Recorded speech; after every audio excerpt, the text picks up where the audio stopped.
ദൈവതിരുനാമത്തിനെ മഹത്വമുണ്ടാവട്ടെ. Bible reading പ്രോഗ്രാമിലേക്ക് ഏവരെയും കർത്തൃനാമത്തിൽ സ്വാഗതം ചെയ്യുന്നു. ഇന്നു മുതൽ നമ്മൾ വായിക്കുന്നത് ദിനവൃത്താന്തം 2-ാം പുസ്തകമാണ്.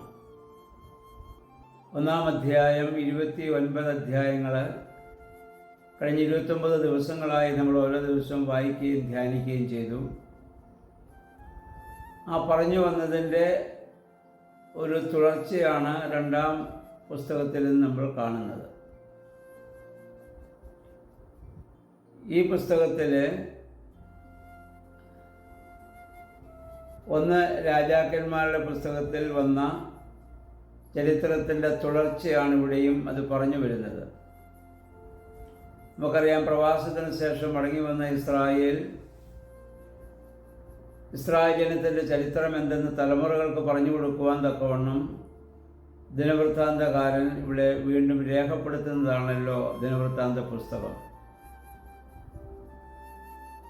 1-2 ശമൂവേലിലും 1-2 രാജാക്കന്മാരിലും പറഞ്ഞ സംഭവങ്ങളുടെ ഒരാവർത്തനമാണ് കൂടുതലും നമ്മൾ കണ്ടുവരുന്നത്. ഈ പുസ്തകത്തിൻ്റെ 1 മുതൽ 9 വരെയുള്ള അധ്യായങ്ങൾ ശലോമോൻ്റെ ഭരണത്തെക്കുറിച്ചാണ് നമ്മൾ വായിക്കുന്നത്.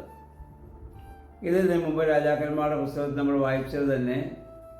അതിൻ്റെ രത്നച്ചുരുക്കമാണ് ഇവിടെ പലയിടത്തും കൊടുത്തിരിക്കുന്നത്. എല്ലാ വിവരണങ്ങളും പലപ്പോഴും അതുപോലെ തന്നെ കൊടുത്തിട്ടില്ലതാനും. ദാവീദിന് ശേഷം ശലോമോൻ ഭരണമേൽക്കുന്നു. ഇനി അദ്ദേഹത്തിൻ്റെ ആ പ്രവർത്തനങ്ങളെക്കുറിച്ച് ഒരിക്കൽ കൂടി ഇസ്രായേലത്തെ ബോധ്യപ്പെടുത്തുവാൻ ഗ്രന്ഥകാരൻ ഇവിടെ രേഖപ്പെടുത്തുകയാണ്.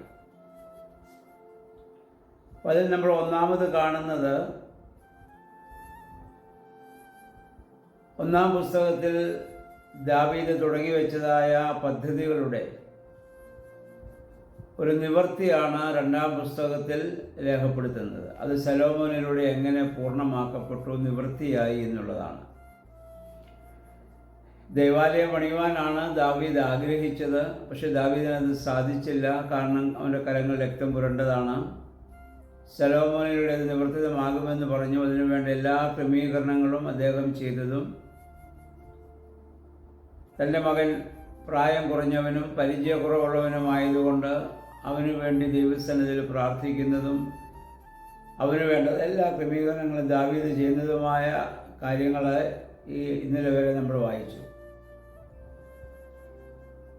2-ാം പുസ്തകത്തിൽ ദേവാലയ നിർമ്മാതാവ് എന്ന നിലയിൽ ശലോമോൻ ഉന്നതമായ ഒരു സ്ഥാനം 2-ാം പുസ്തകം നൽകുന്നതായി നമുക്ക് കാണാൻ സാധിക്കുന്നുണ്ട്. ശലോമോൻ്റെ ജ്ഞാനവും ദേവാലയ നിർമ്മാണവുമായി ബന്ധപ്പെടുത്തിയാണ് ഇവിടെ കൂടുതലും ഇത് പറയുക. അങ്ങനെ ദൈവികമായ ജ്ഞാനം ലഭിച്ചില്ലായിരുന്നെങ്കിൽ ലോകത്തിലെ ഏറ്റവും പ്രശസ്തവും അതിമനോഹരവുമായ ഒരു ദേവാലയം പണിയുവാൻ ശലോമോന് സാധിക്കുകയില്ലായിരുന്നു എന്നുള്ളതാണ് അതിൻ്റെ സൂചന. നമുക്കറിയാം, ദൈവം രാജാവിന് നൽകിയ വലിയ ദാനമാണ് ജ്ഞാനം. എന്നാൽ ചില കാര്യങ്ങളുടെ വിട്ടുകളഞ്ഞാൽ 1 രാജാക്കന്മാരുടെ പുസ്തകത്തിൽ ദാവീദിൻ്റെ കിരീടധാരണത്തെക്കുറിച്ചുള്ള വിശദീകരണങ്ങളുണ്ട്. ഇവിടെ അത് ദിനവൃത്താന്തകാരൻ അത് വിട്ടുകളഞ്ഞിരിക്കുകയാണ്. രാജാക്കന്മാരുടെ പുസ്തകത്തിൽ സോളമനെ കുറിച്ച് പറഞ്ഞു. അതിൽ പലതും ഇങ്ങനെയുള്ള കാര്യങ്ങളൊക്കെ വിട്ടുകളഞ്ഞു. എന്നാൽ അദ്ദേഹത്തിന് ലഭിച്ച ജ്ഞാനത്തിൻ്റെ മകുട ഉദാഹരണമായി ദേവാലയത്തെ ഇവിടെ സൂചിപ്പിക്കുന്നുണ്ട്. 1-ാം അധ്യായം മുതൽ നമുക്കിനി വായിക്കാം. 1 മുതൽ 9 വരെയുള്ള അധ്യായങ്ങൾ ഞാൻ നേരത്തെ ഓർമ്മപ്പെടുത്തിയതുപോലെ ശലോമോൻ്റെ ആ ഭരണകാര്യങ്ങളെക്കുറിച്ചുള്ള ഒരു വിശദീകരണമാണ്. രാജാവായി സ്ഥാനമേറ്റ ഉടനെ തന്നെ ശലോമോൻ ചെയ്യുന്നത് അദ്ദേഹം ഗിബെയോനിൽ നടത്തുന്നതായ യാഗത്തെക്കുറിച്ചാണ് നമ്മൾ വായിക്കുന്നത്. ദൈവം തന്നെ രാജാവായി തന്നെ തിരഞ്ഞെടുത്തു. ജനവും ദാവീദും എല്ലാം കൂടി അദ്ദേഹത്തെ അഭിഷേകം ചെയ്തു. ഭരണമേറ്റ ഉടനെ തന്നെ അദ്ദേഹം ഗിബെയോനിൽ ചെന്ന് ദേവാലയത്തിൽ യാഗമർപ്പിക്കുകയാണ്. അതാണ് അദ്ദേഹത്തിൻ്റെ ഏറ്റവും വലിയൊരു അനുഗ്രഹമെന്ന് പറയുന്നത്. സ്ഥാനം ലഭിച്ച ഉടനെ സ്വീകരണം ഏറ്റുവാങ്ങുന്നതല്ല, അതിനേക്കാൾ ഉപരിയായി ദൈവത്തിന് നന്ദി രേഖപ്പെടുത്തുക. കാരണം താൻ ഈ സ്ഥാനത്ത് വരാനുള്ള സകല കാരണവും സർവശക്തനായ ദൈവമാണ്. ആ ദൈവത്തെ മഹത്വപ്പെടുത്തി ദൈവത്തിന് നന്ദി പറഞ്ഞുകൊണ്ട് ദൈവത്തെ ആരാധിച്ചുകൊണ്ടാണ് ദാവീദ് ഇവിടെ ശലോമോൻ തൻ്റെ ഭരണം ഇവിടെ ആരംഭിക്കുന്നത്. ഇവിടെ ഒരു പ്രത്യേകത, ശലോമോൻ സഹസ്രാധിപന്മാരെയും ശതാധിപന്മാരെയും പ്രഭുക്കന്മാരെയും നേതാക്കന്മാരെയും അങ്ങനെ ഇസ്രായേലിനെ പ്രതികരിച്ച സകലരുമായി പോയി യാഗം നടത്തിയെന്നാണ് ഇവിടെ നമ്മൾ വായിക്കുന്നത്. എന്നാൽ രാജാക്കന്മാരുടെ പുസ്തകത്തിൽ അതൊരു ശലോമോൻ്റെ വ്യക്തിപരമായൊരു സന്ദർശനമായി മാത്രമേ അവിടെ രേഖപ്പെടുത്തിയിട്ടുള്ളൂ. അങ്ങനെയൊരു കാര്യം ഇവിടെ കാണുന്നുണ്ട്. ദിനവൃത്താന്തകാരൻ അല്പം കൂടി പൊടിപ്പും തമ്മിലൊക്കെ ചേർത്ത് ഇസ്രായേലിന് മുഴുവൻ വേണ്ടി ശലോമോൻ ഇത് ചെയ്യുന്നത് കൊണ്ട് അങ്ങനെ പറഞ്ഞതാവാമെന്ന് നമുക്ക് വിചാരിക്കാവുന്നതാണ്. 7 മുതൽ 13 വരെയുള്ള വാക്യങ്ങൾ നമ്മൾ വായിക്കുമ്പോൾ ഇവിടെ യാഗം അർപ്പിച്ച് കഴിഞ്ഞപ്പോൾ യഹോവയായ ദൈവം ശലോമോനെ പ്രത്യക്ഷപ്പെടുന്നതായി നമ്മൾ വായിക്കുന്നു. എന്നാൽ രാജാക്കന്മാരുടെ പുസ്തകത്തിൽ സ്വപ്നത്തിൽ ദൈവം പ്രത്യക്ഷപ്പെട്ടതാണ് നമ്മൾ വായിക്കുന്നത്. ഇവിടെ ആരാധന നടത്തി കഴിഞ്ഞ ഉടനെ തന്നെ ദൈവം അവന് പ്രത്യക്ഷനായി അവന് എന്ത് വേണമെന്ന് ചോദിക്കുന്നു. എല്ലാവരും ധനവും സമ്പത്തും അധികാരവും ഒക്കെ ചോദിക്കുമ്പോൾ, അല്ലെങ്കിൽ ആ വലിയ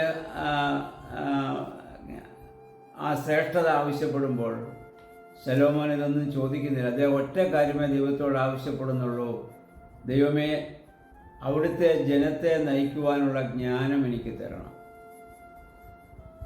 ആ ഒരൊറ്റ ചോദ്യത്തിൽ ദൈവം ഇവിടെ സംപ്രീതനാകുന്നു. ഇന്ന് ഈ സ്ഥാനത്തേക്കൊക്കെ വരുന്നവർ, രാഷ്ട്രീയത്തിലായാലും മതത്തിലായാലും വരുന്നവർ ഒരിക്കലും ജ്ഞാനത്തിനു വേണ്ടി ദൈവത്തോട് ചോദിക്കുന്നുണ്ടോ എന്ന് സംശയമാണ്. എല്ലാവർക്കും വേണ്ടത് സമ്പത്തും അധികാരവും സ്ഥാനമാനങ്ങളും അതുപോലെ തന്നെ അംഗീകാരവും ഒക്കെയാണ് എല്ലാവരും ദൈവത്തോട് ചോദിക്കുക, പ്രാർത്ഥിക്കുക. ശലോമോൻ നേരെ തിരിച്ചാണ്, അതൊന്നും ചോദിച്ചില്ല.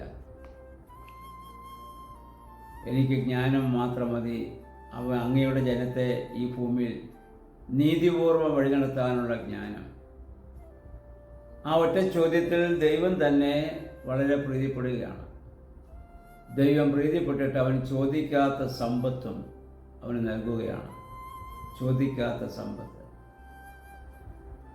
മത്തായിയുടെ സുവിശേഷം 6-ാം അധ്യായം നമ്മുടെ കർത്താവും പറഞ്ഞു, എന്ത് തിന്നും എന്ത് ഉടുക്കുമെന്ന ജാതികളെ പോലെ നിങ്ങൾ വിചാരപ്പെടരുത്. നിങ്ങൾ യാചിക്കുന്ന മുമ്പ് നിങ്ങളുടെ ആവശ്യങ്ങൾ സ്വർഗസ്ഥനായ പിതാവ് അറിയുന്നുണ്ട്. മുന്നമേ അവൻ്റെ രാജ്യവും നീതിയും അന്വേഷിപ്പീൻ, അതോടൊപ്പം നിങ്ങൾക്ക് സകലതും ലഭിക്കുമെന്നാണ്. എന്ന് പറഞ്ഞാൽ ആദ്യമേ ദൈവത്തെ അന്വേഷിക്കുക. ദൈവത്തെ ലഭിക്കുമ്പോൾ അതോടൊപ്പം ആവശ്യമുള്ളതെല്ലാം ദൈവം തന്നുകൊള്ളും. ആഗ്രഹമുള്ളതെല്ലാം തരാമെന്ന് ദൈവം പറഞ്ഞിട്ടില്ല, ആവശ്യമുള്ളത്. നമ്മുടെ പ്രശ്നം നമ്മളെപ്പോഴും ചോദിക്കുകയും ആഗ്രഹിക്കുകയും പ്രാർത്ഥിക്കുകയും ചെയ്യുന്നത് ആഗ്രഹ നിവർത്തിക്കാണ്. ആഗ്രഹം ഒരിക്കലും അവസാനിക്കില്ല. ലോകം മുഴുവൻ നമ്മുടെ പേര് കിട്ടിയാലും വീണ്ടും നമുക്ക് ആഗ്രഹം ഉണ്ടാകും. അതുകൊണ്ട് ആഗ്രഹ നിവർത്തിക്കല്ല, ആവശ്യ നിവർത്തിക്കാണ് നമ്മൾ പ്രാർത്ഥിക്കേണ്ടത്. സോളമൻ അതുകൊണ്ട് ജനത്തെ നയിക്കുവാനുള്ള ആ ശക്തിയാണ് ചോദിച്ചത്, ജ്ഞാനമാണ് ചോദിച്ചത്. അതോടൊപ്പം ദൈവം സകലതും ശലോമോനോട് നൽകുന്നതായി നമ്മളിവിടെ കാണുന്നുണ്ട്. നമ്മുടെ ജീവിതത്തിൽ നമ്മൾ മാതൃകയാക്കേണ്ട ഒരു വലിയ ജീവിതം, വലിയ ഒരു വ്യക്തിത്വം ശലോമോനിൽ ഇവിടെ നമുക്ക് കാണാൻ സാധിക്കുന്നുണ്ട്. പിന്നീട് അദ്ദേഹത്തിൻ്റെ ജീവിതത്തിൽ വീഴ്ചകളൊക്കെ സംഭവിക്കുന്നുണ്ട്. അത് പിന്നെ അധികാരമൊക്കെ ലഭിച്ചു കഴിയുമ്പോൾ സ്വാഭാവികമായും മനുഷ്യനുണ്ടാകുന്ന പൈശാചിക പ്രലോഭനങ്ങൾക്ക് വിധേയമാകുമ്പോൾ അങ്ങനെയൊക്കെ സംഭവിച്ചേക്കാം. പക്ഷെ ഇവിടെ നമ്മൾ കാണുന്ന ശലോമോൻ തീർച്ചയായും ദൈവത്തിന് പൂർണ്ണ സമർപ്പിതനാണ്. അതിൻ്റെ 13 മുതൽ 17 വരെയുള്ള വാക്യങ്ങൾ ശലോമോൻ്റെ സമ്പത്തിനെ കുറിച്ചുള്ള വിശദീകരണങ്ങളാണ് ഇനി നമ്മൾ കാണുക. അത്രമാത്രം സമ്പത്ത് ദൈവം അദ്ദേഹത്തിന് നൽകിയെന്ന് ഇനി നമ്മളിത് വായിക്കുമ്പോൾ നമുക്ക് മനസ്സിലാവും.